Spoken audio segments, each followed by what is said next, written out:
ఎప్పుడైనా అబ్జర్వ్ చేసావురా? కుక్క కరిస్తే అది మగ కుక్క అయినా కరిచాడనరు, కరిచిందనే అంటారు. పక్షి అరిస్తే అది మగ పక్షి అయినా అరిచాడనరు, అరిచిందనే అంటారు. వర్షానికి జెండరే లేదు, కానీ కురిసిందనే అంటారు, కురిశాడనరు. ఉరుము ఉరిమిందంటారు, ఉరిమాడనరు. మెరుపు మెరిసిందంటారు, మెరిశాడనరు.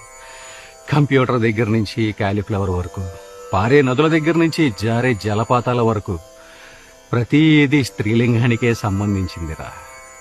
ఈ భూమి మీద మగాడు ఒంటరివాడు. అంటే మనకెవరు లేరా? ఎందుకు లేరు? అందరూ అంతరిక్షంలో ఉన్నారు. సూర్యుడు, చంద్రుడు, బుధుడు, గురుడు, శుక్రుడు, అంగారకుడు. ఈలాన్ మస్క్ గాడు మగాళ్ళందరినీ మార్స్ మీదకి తీసుకెళ్లే రోజు కోసం ఎదురు చూస్తున్నానరా. అప్పటిదాకా ఏం చేయాలి? కోపాన్ని కంట్రోల్ చేసుకోవాలి, ఆహాన్ని అణిచేసుకోవాలి. బానిసగా బతకడం బ్రతుకు తెరువు చేసుకోవాలి నాయన. నేను చేసుకోను. అయితే ఏం జరుగుద్దంట? అయినా ఇందాక నుంచి నేను చూస్తున్నాను, నేను ఇటుపక్క ఉంటే నువ్వు అటుపక్క చూసి మాట్లాడతావేంటి? నేను కూడా నీలాగే కోపాన్ని కంట్రోల్ చేసుకోను అని ఎగిరెగిరి పడ్డాను రా.